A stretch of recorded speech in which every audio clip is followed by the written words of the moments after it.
Here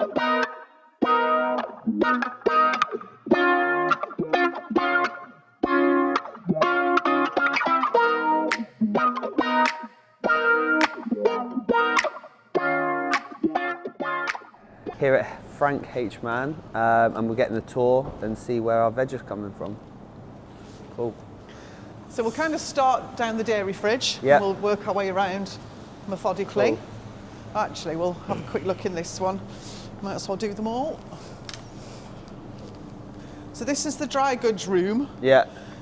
Dry goods are something that we're trying to develop, but we don't have much space right now until we make a bigger space for it. So we're just stocking the staples, as you can see, things like sweet corn, sugar, chickpeas, baked beans, that kind of thing. Well, if you've got vans going out, you might as well fill them. Exactly that. These have been really popular, the dried Forest funky ones, okay. but the dried Good versions. company, So basically, if it's local, we'll buy it. We'll Okay, stock as cool. much local produce as we possibly can. How long has the business been going? 1948. Yeah, I thought it was a long time. Yeah. So started off as a florist, and then Oh, really? we've not done flowers for about 11 years now. 12 Yeah. years since we did flowers. We just And then just fruit and built veg. this side up. Yeah, exactly. Yeah. 'Cause you've been here a long time as well, haven't you? Since day one, it's never been Really? anywhere else Wow. apart from here. Yeah, 99% of the dairy we source from Trewithen. Okay. People like that brand. It's reliable, the quality's good, and the price is right. And Cornish as well. Yes. So. Yeah, exactly. So again, the dairy's more of an add-on for us. It's not the main focus of what we do, but like you said, it makes sense if we're going out with produce. Yeah. Let's add dairy on as well. Yeah, absolutely. We do get a lot of requests for specialty items. There's probably none here right now. So things like specialty cheeses and things like that, we do source in. So if you need anything that you think, oh, Frank might not be able to get it, chances are within 48 hours we can get it for you. Yeah. But things like all of your yogurts, creams, Stilton, juices, purees, things like that. They're all from the same bunch as well. All true then. Yeah, butter, everything all comes from the same place. Yeah.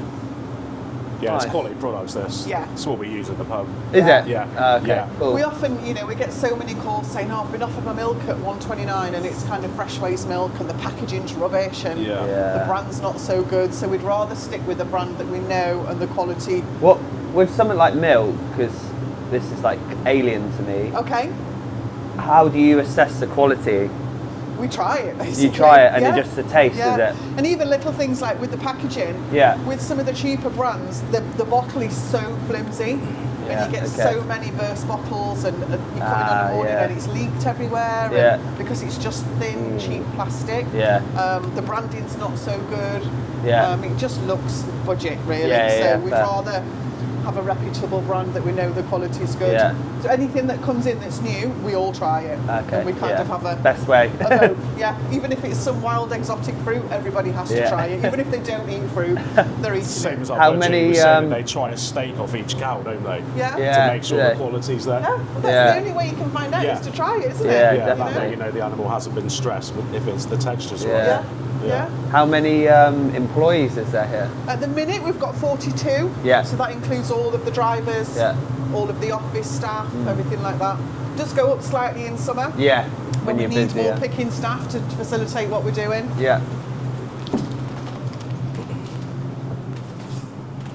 Thank you. Welcome. So this is what we would refer to as either the big fridge or the bulk fridge. Okay. So if you order anything in a box form or a full net of, this is where it comes from. Okay. So the order will come through to us in the office, we'll input it on the system, and say you've asked for a net of leeks, box of collie, bag of Spanish onions, it will come through on a handheld picking system. But when the pickers come in, they attach them and they look through. The goods aren't picked by customer, they're picked by round. Okay. So the picker will have, let's say, the Exeter round, and he might have 10 nets of leeks, 10 Spanish onions and 10 collies on his round. He'll pick them all, put them on a pallet labelled up Exeter. They'll go out to the front on one of the bays, labelled up. So he'll then have pallets and pallets and pallets. He'll then have your ticket and he'll know that of those 10, you want one of each. Okay. Does that make sense? Yeah, it makes sense. So they're not picked, the goods aren't picked by customer, they're picked by round and then separated into customer by the driver So he loads the van then accordingly. Yeah, it makes sense. Yeah. Trying to be as efficient as possible. Exactly. Yeah. Because if he was, otherwise he would be in and out the fridge a million times a night. Yeah. No, that makes sense. Yeah. So it's basically veg down that side, fruit down that side. Yeah. The tickets all above basically tell you obviously what the product is, what the weight of the product is, then our internal sales code. Yeah. If the ticket has got a name on it, like that one, the cabbage Savoy ×8 Thorn, that means it's local, that's the name of the grower. Okay, cool. So if we were to get Savoys in later on from Luscombe's, that would need a new ticket and a new code. So we know which grower is on which code. And you know where things come from, so you can track it back. Yeah. And they don't always come in the same box size. Like at the minute, for example, collies are a bit of an issue. They're quite small. Yeah. Is that due to the weather at the moment? Due to the weather. Yeah, because everything's underwater. They're having to get them out a little bit sooner than what they would like, meaning they're quite small. Yeah. So these at the minute, we're working Cornish. Yeah. French ones are available, but the French know that we've got problems with the weather. So they charge more. They've doubled the price. Yeah. So they're wanting £2 a collie at the minute.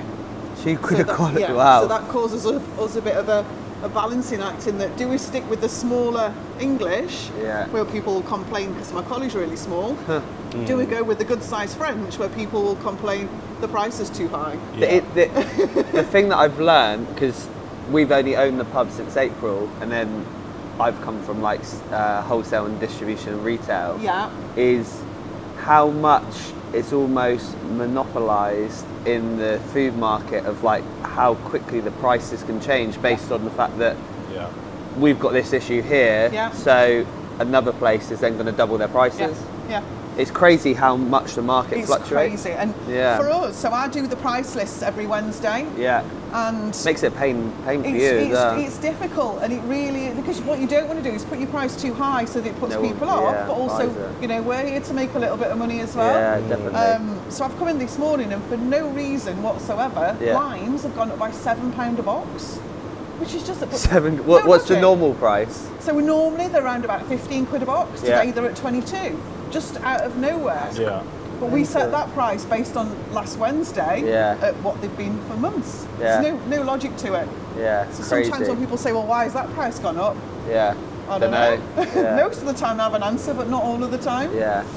Unbelievable. So has it been a hard year this year for growing for farmers? Because it's been harder than normal. Really? Because the rain helps some crops, but it hampers others. It means some things finish early, like the Seville season finished really early this year. Other things benefit to it. The kale season lasted longer, so it's kind of up and down really. What you lose on one product, you gain on something else. Interesting. So, So, for instance, where would the carrots come if they're not obviously marked as being foreign, for instance? So at the minute they're not local, they're Italian currently. We always try and source, as if we can't get local, we'll get UK. If we can't get UK, we'll get European. And then we kind of, things that have to come from Kenya, if it's not possible. But we'll always... Like baby corn and stuff like that. Things like that. They're always going to be imported goods. There's no way around that. And are they people obviously you've dealt with for years? The local growers? No, the people abroad in terms of... No, they tend to deal direct with the market. So the market will import from the overseas growers and we'll buy from the market. So we don't import directly. We buy from various different markets. Whether it be Bristol, excuse me, or London, whoever's got what we need basically. If I need something more exotic that Bristol can't offer, we'll go to Spitalfields or Western International and we'll source it from there instead. And then a lorry will come down and bring you... You want X number of trays of carrots, X number of trays of broccoli. Exactly that, So it's usually the minimum delivery is a pallet, which is kind of, I don't know, say 50 boxes of collie would be the minimum anybody would come from Bristol to Torquay for. Fair. How many customers do you service? Currently, just over 300. And then they like restaurants and a huge everything. Mix of from pop-ups, little tea shops to restaurants, schools, bars, hotels, production kitchens, manufacturers. Anybody who needs food basically will come to us and say, can you do this for us? Nice. Cool. Yeah, aside from things like pumpkins, which are really obvious that they're only going to be at a certain. You do still get people asking for pumpkins in June. Yeah. Because somebody's put it on the menu and you expect us to magic it from nowhere. Not so much. You tend to find in January, a lot of people obviously do the January, so you get asked for a bit more exotic veg than what you normally would. Yeah, not so much. I think one of the issues we face is that people aren't aware of seasonality anymore. Yeah, because the supermarkets have everything all year round. So when they ring and ask for something, and I'm saying it's not in season, well, they've got it in Marks and Spencer's. Yeah. Okay. Right, yeah. It doesn't mean we, as a small business, we've not got the buying power that they've got. You know, we don't want 3 pallets of peaches coming in January. Yeah. The supermarkets do. That's you know, that's up to them. For instance, you buy this lot of veg, how long does it stay here for? Is it like you buy like a week's supply? No, or is it? No, we buy every single day. Every day. So so this is pretty much, barring some items, not all of this will go out today. Yeah. These certain lines will go out, they'll clear every day. So things like mushrooms, we don't hold on to for longer than 1 day. Things like your Savoys, probably 2 days. The more hardier veg, you've got a couple of days on. Things like cherries and berries, they will 1 day strictly. They're in and out within the day. Go mouldy so quickly. So we don't want to be sat on them because by the time they get to you, stock exactly. So we try this pretty much will be clear tonight as the new deliveries come in, then it gets refilled, and it's a constant cycle. Yeah, I was going to say, it's like from a purchasing point of view, it's every single day. Constant. You're doing the same thing. You are doing the same thing, but on the other but changing. Everything's different. So, for example, on a Monday, we'll probably sell 100 boxes of jacket potatoes because all the schools are back on a Monday. On a Tuesday, we might sell 5. That's interesting. Because they've already had the potatoes on a Monday. So it's kind of being aware of those patterns as to who buys what on which day of the week as well. Yeah. Because you could look at it and think, oh, I need 100 boxes of potatoes today. No, you don't. You only need that many on a Monday. It works. It's so different to how we operate of like holding stock and you can't hold stock because it goes off. Exactly. And anything that goes off is obviously 100% cost to us, which we need to keep that to a minimum. Yeah, exactly. Yeah, interesting. So this section at the minute, tomatoes, is very sparse. So Spain is completely flooded at the minute. All of the farms are damaged underwater. All the polytunnels have been shot to bits with the storms recently. Wow. So the tomato price is sky high right now. You're looking at £18 on a box of salad tomatoes. And what's the usual price? Anywhere between kind of 9 and 12 as a norm. Wow. But because there's so little of it around, nobody else has got any, then we've got to buy it. We can't suddenly, we've got no tomatoes because it's a staple. So this area is normally full with tomatoes. Yeah, but right now... And there's issues with peppers, or there was as well. Same thing, anything coming out of Spain. So tomatoes, peppers, courgettes and aubergines. Okay. Courgettes at the minute, £28 a box, which is a madness. Normally at around £11.50. So when people are saying, I've got 2 courgettes and it's cost me £5, it's right. And that's literally us selling them at what we're paying them for. And then it's like for Adam, for instance, to being the chef, to look at it and go... That's why I always try and work seasonal. Yeah. Because then you get the products at the right prices and it's at its best. And hopefully within the vicinity as such. Yeah. Exactly. Yeah, the less you rely on the goods that are imported, the more you're going to keep your costs down. So always try and focus on local produce. It's amazing how much the prices do go up and down. Really like you're not talking it goes up by 20%. You're talking it's like 50 to 100%. Literally, yeah. It just fluctuates so much. 300 on some lines. Unbelievable. And again, the frustrating thing for us is because we can't fix pricing like the supermarkets can. They can say for the next year, my tomatoes are going to be £1 a kilo. We can't do that. How do they do that then? Do they just buy in bulk with a farm and say, we're only going to buy from you if you give us the tomatoes for a year at this price, exactly, and you've got to lean on the fact that you're going to be having a shitty season, and you've got to live with it. Yeah, exactly. Which is why, say at Christmas time, when everybody's doing 8-9p veg. Oh yeah, ludicrous. we're not in a position to do that, but people don't understand why, because the supermarkets have already agreed that 12 months ago with the growers, and that's already been all year round. You've been paying for that veg in order to get it for 9p at Christmas. Yeah, they've made profit along the lines to be able to then do bulk at a cheaper price. Yeah. They've really buggered up like the it's market. It's so frustrating for people like us. Really frustrating. Yeah. It's because the government's just allowed it as well, and they then work within the fact that realistically, you've got Sainsbury's, Morrison's, Asda, Aldi and Lidl, and M&S, and they're realistically the biggest players who everyone knows, and they can pretty much just play off one another. Yeah, that's what they do, and everyone else and it's the greengrocers and I mean, how often do you see now, a greengrocer market trader? You don't? Don't exist. In it. For them to try and make 50p on a bunch of carrots is impossible. It's really hard. Your revenue, so your cost is so small, and the actual profit you make by the time you pay everything. Like, this is expensive to run a chilling room of this size continuously. It's not. Yeah, it's unfortunate. You've got to sell a lot of produce and at a very small margin. Yeah, and the quality is so much better as well, isn't it? Yeah, but trying to convince people of that who don't fully understand it is quite difficult sometimes. Yeah, it's frustrating. Yeah.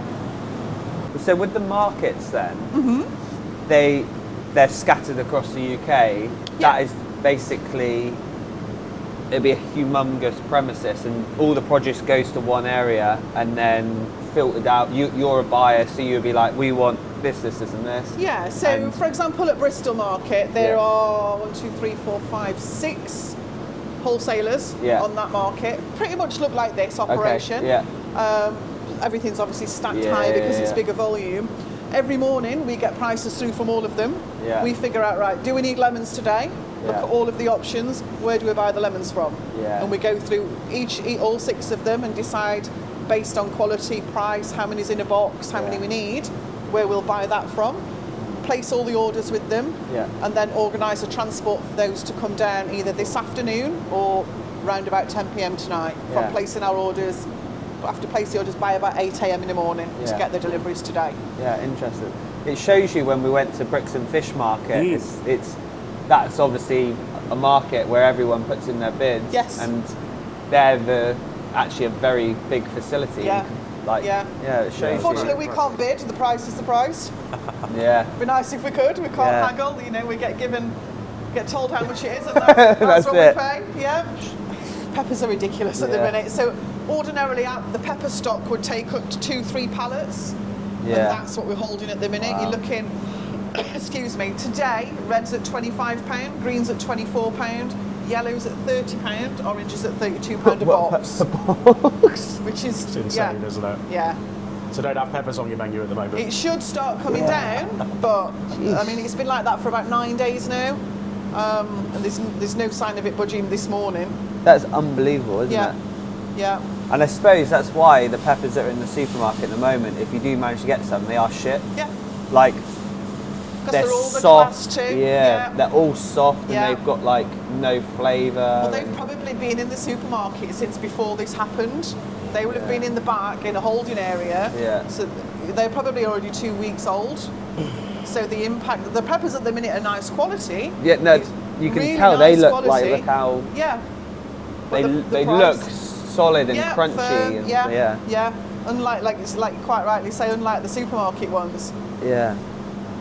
How do they get away with it then? That obviously you get stock coming in and out like every single day, but they can store it for 2 weeks. So they have a huge holding fridge at the back of the shop that you don't see, way bigger than this, where the produce is kept at a lower temperature, so it can be held longer basically, and then it's brought out as and when needed, which is why the quality when it's on the shelves never looks like this. I'm just saying that because I work here, but it doesn't look as good. It's obvious. Yeah.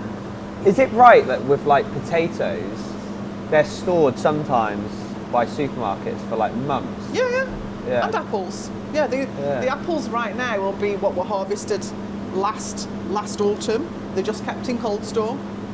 Wow. Yeah. So really, what you assume to be Yeah, it's not just fallen off the tree yesterday. No, fresh it's been fruit in a cold store for months and sometimes a year before it reaches consumer. Our whole logic on food has completely changed due to the supermarkets and the ability of convenience as well. Yeah. Because unfortunately, and what our expectations are of price. Yes. Because things like,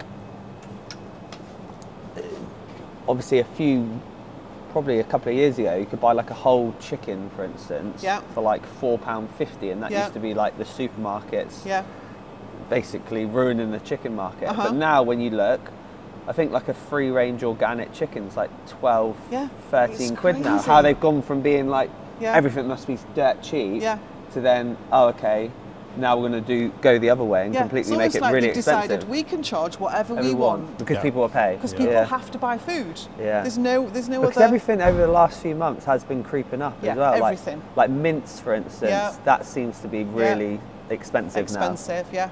Like, again, like I think a standard packet of mince is gone up by like £2 or something, and then if you go and buy organic stuff, it's like £9 for a pack of 500 grams. And then when you think of everything else you need to make that meal, in days gone by, you would see mince as being a cheap option. You would do, Not anymore. It's a luxury item, isn't it? It's crazy.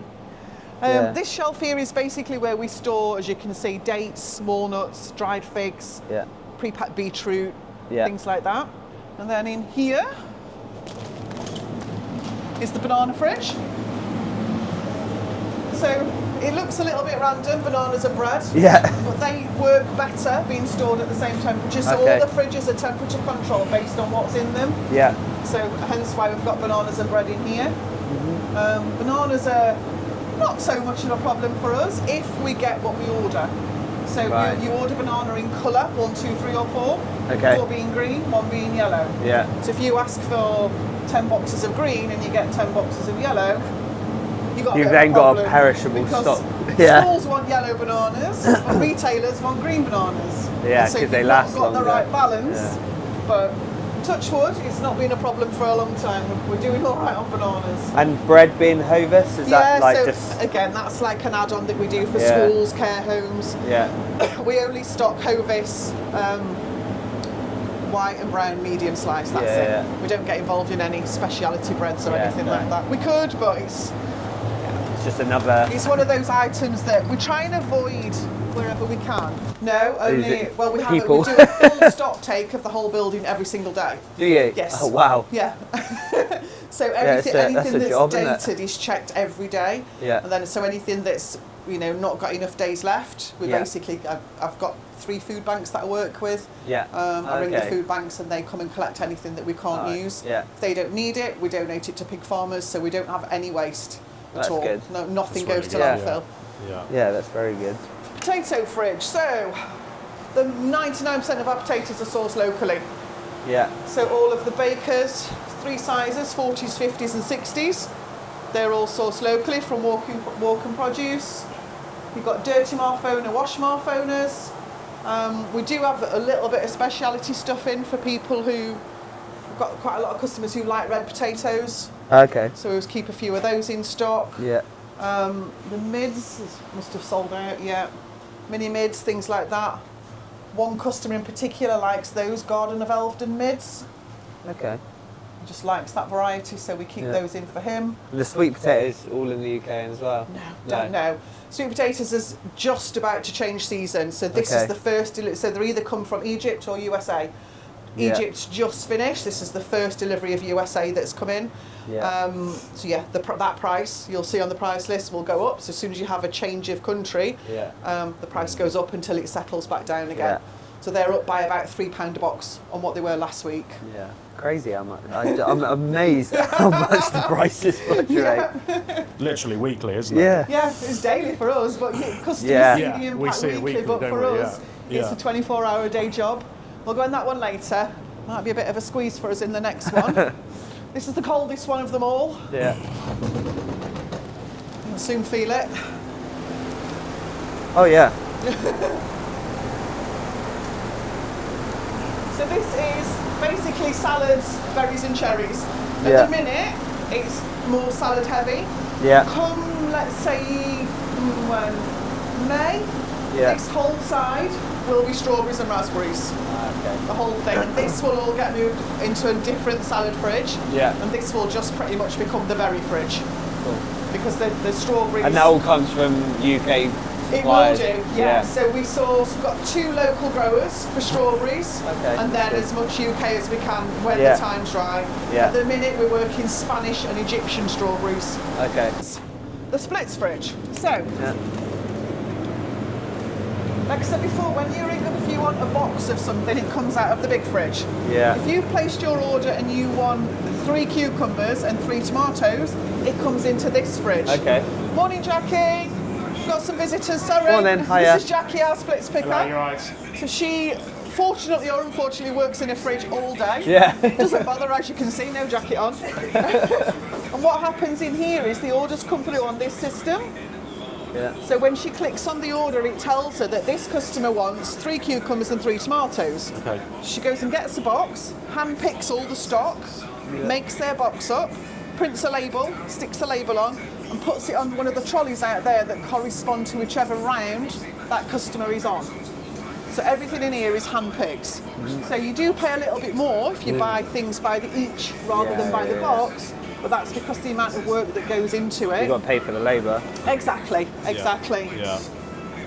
So 99% of what's in the big fridge is in here. Yeah. Not all items, but we do try and split down as many things as we can. Yeah. Don't want to limit customers, do you? No, we don't want to limit, but we also don't want to be left with part boxes of everything. So things like Samphire. Yeah, okay. We will only sell by the box because if somebody asks for 200 grams, I know that nobody else is going to ask for 200 grams. Yeah. Excuse me. And we're going to then throw away 2.5 kilos. Yeah. So we are slightly cautious with what comes in here, but we do try and accommodate everybody as best we can. Yeah, not everyone's doing the volume, are they? So you've got a lot of smaller businesses. Exactly. Yeah. Not everybody wants 6 kilo of tomatoes. They just want a couple. Yeah. That we do all the different micro herbs, things like fresh turmeric, things like that. Yeah. They all get stored in this area. Don't know why that's. Oh yeah. So anything that's kind of random or seasonal would come onto this shelf. So peaches and broad beans aren't here at the minute. Yeah. But when they do come into season, they'll come onto this shelf. Yeah. So again, the herbs, it's paramount that they're really fresh. So that's a daily line that these will be cleared today, new stock in this afternoon, and it's an ever-going cycle on the herbs. Yeah, definitely.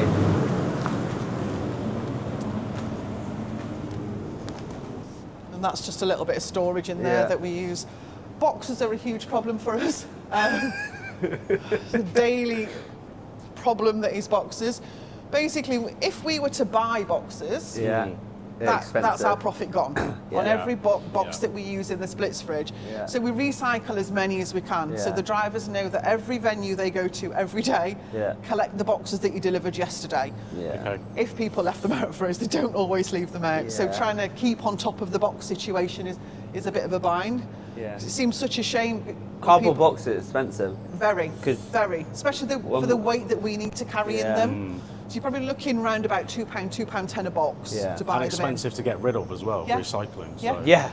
I got loads of boxes if you want them. We want them all. I'll start leaving them in the fridge for your drivers for the morning. Please do. Any boxes, crates, anything, leave them out for us because that will help us. We don't want to keep buying them. We want to recycle them until they can't be used anymore. Absolutely. And I'll just quickly show you this bit up here, and then we're all good. So this trolley here is the Too Good To Go trolley. Yeah. So when the girls were in the splits fridge where we've just been, on an evening, there's 2 or 3 staff in there. As they're picking the goods, they decide, for example, that courgette can't be sent to a customer. Yeah. Clearly why it can't be sent to a customer. So it comes onto this trolley. Yeah. We then write all of this down this morning as what we call waste. Yeah. This is then Jackie, who's in the splits fridge, who we've just met, she'll come and make up the Too Good To Go boxes from this produce. Yeah. So she'll make as many as she possibly can with what we've got. This is quite low today. Yeah. There's not much on here at all. Anything that's left over, well then if it's good enough for food bank, it'll go there. Yeah. If it's not good enough, it'll go to the pig farmer. Yeah. So everything's kind of, what we see as waste is not necessarily waste for somebody else. Yeah, that's amazing. They look fine. They look fine to me. They look, and we know we would have them at home and we would eat them. But if they went to a retailer, to a greengrocer's shop, they're too far gone. They're too bruised. Yeah. So they've got these marks on here. So we wouldn't be able to sell those at full price. So we have to do something else with them. Interesting. Yeah. And then things like... Yeah, look how many punnets of raspberries. Yeah, there's probably one raspberry in each punnet that's gone. Yeah. Yeah, so they're juicy. They're pretty bad. They're bad. But somebody could use them to make jam. You pay £2.75 for a punnet of raspberries at a supermarket all the time like that. Yeah, exactly. But to us, that is like, we wouldn't even dream of sending those out. Yeah, but so I've got a couple of customers who will like make preserves. So I would send them a photo of that, say, do you want these for a £5? She'll say, yes, please. We're getting a little bit of something back and they're not going in the bin. Yeah, you're reaping, Yeah, so it's kind of knowing who will buy what produce that we've got left over. Yeah, crazy. It's mental, the fact that that's like a normal set of bananas at a supermarket and they charge you full price. Yep. And then you're basically disposing of it. Because you don't think it's good enough. Yeah. Yeah. We have to keep our standards really high. Yeah. If we don't, the minute you get a reputation for sending out poor quality produce, the customer's going to go somewhere else, you know, and you don't often get, sometimes one chance and then that's it, the customer's gone and you can't get them back again. Yeah. And because we are a small business, we can't afford to do that. No. So we can't afford to take the risk. I'm not saying everything goes out perfect all of the time, but we certainly do as best we possibly can to make sure that everything that does go out the door is as perfect as it can be. See what she just brought up now, some chicory. So this, so she's just done a check through the fridge, found that in there, can't do anything with it. Again, that's an item we have to stock because one customer buys it. Okay. But they'll only buy half a box at a time. So inevitably, we throw away the other half of the box once a week. But you charge them for it, basically? No, he pays, they pay the half box. They only pay for the half box? Yeah, they only pay for what we've had. No. It's just, we work in the thing that if we've always got that product in for you, you're going to buy everything else from us. And if we have to waste £5, then that's on us. Yeah, live with it across the... In order to keep that customer happy and to keep their business going forward. Yeah, it's like buying a customer in the beginning. Yeah. Do a loss leader or whatever to get them in, but hopefully in the long run, they're a repeat customer for a number of years. That's it, and a lot of our customers their lifetime spends so loyal, loyal. They wouldn't dream of going anywhere else because, like I said, we're not saying that we're perfect, but we'll always, if we do make a mistake, we'll always try and fix it straight away. And we do genuinely care that what we're sending out to people is really good quality. Because these types of businesses especially are based on loyalty and reputation. And it is a customer lifetime spend as well. You're looking at not like they'll be spending this much in 2 or 3 orders.